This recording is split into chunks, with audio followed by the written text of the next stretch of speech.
प्रिय छात्रों, हिंदी के इस शिक्षण सत्र में आपका हार्दिक स्वागत है। आज हम कवि परिचय के अंतर्गत कवि रहीम के परिचय का अध्ययन करेंगे। प्रश्न पत्र में दिए गए कवियों में से किसी एक का जीवन परिचय एवं रचना लिखना होता है। इसके लिए पाठ्यक्रम में कुल 3 अंक निर्धारित हैं। प्रायः जीवन परिचय, भाषा शैली, रचनाएं और हिंदी साहित्य में स्थान, इन शीर्षकों के अंतर्गत परिचय लिखा जाता है। तो आइए इन्हीं शीर्षकों के अंतर्गत कवि रहीम का परिचय भी देखें। सबसे पहले जीवन परिचय।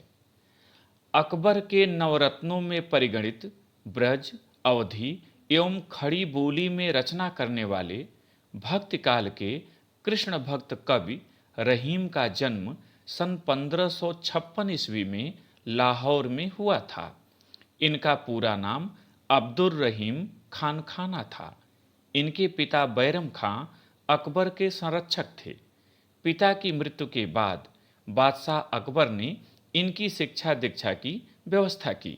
हिंदी, संस्कृत, अरबी, फारसी, तुर्की आदि भाषाओं के ज्ञाता कवि रहीम की योग्यता से प्रभावित होकर अकबर ने इन्हें अपने नवरत्नों में स्थान दिया। ये दानी स्वभाव के थे और कई युद्धों में शामिल हुए थे। इनका अंतिम समय कष्टपूर्ण रहा। सन 1627 ईस्वी में ये पंचतत्व में विलीन हो गए। भाषा शैली। अवधी एवं खड़ी बोली में भी रचना करने वाले कवि रहीम की प्रमुख काव्य भाषा ब्रज है। इन्होंने मुक्तक काव्य शैली को अपनाया है। कवित्त, सवैया, दोहा आदि छंद इन्हें प्रिय हैं। इनकी भाषा शैली इनके भावों को व्यक्त करने में पूर्ण समर्थ है। यथा जो रहीम उत्तम प्रकृति, का करी सकत कुसंग, चंदन विष व्यापत नहीं, लिपटे रहत भुजंग। रचनाएं। कवि रहीम की रचनाओं का संक्षिप्त विवरण निम्नवत है। पहला, रहीम सतसई। दूसरा, मदनाष्टक। तीसरा, बरवे नायिका भेद। चौथा, रास पंचाध्यायी। और पांचवां, नगर शोभा।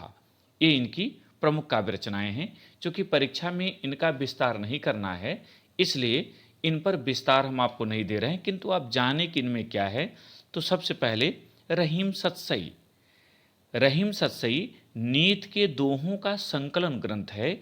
इसमें लगभग 300 दोहे प्राप्त हुए हैं। मदनाष्टक। इस रचना में श्री कृष्ण और गोपियों की प्रेम संबंधी लीलाओं का बड़ा ही सरस चित्रण किया गया है। बरवै नायिका भेद।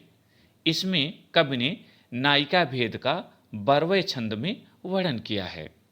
रास पंचाध्यायी। रास पंचाध्यायी श्रीमद् भागवत पुराण के आधार पर लिखा गया ग्रंथ है, यद्यपि यह पूर्ण रूप से प्राप्य नहीं है।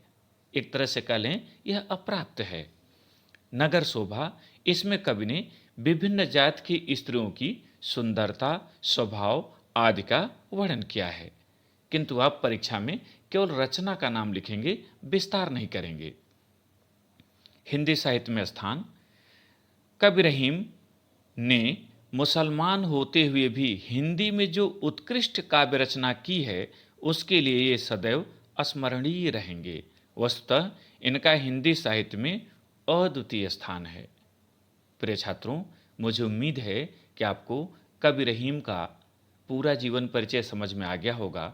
रहीम का पूरा नाम आपको याद हो गया होगा। रहीम को रहीमदास भी कहते हैं। आप इसे अपनी उत्तर पुस्तिका में लिखें और स्मरण करें। बहुत बहुत धन्यवाद।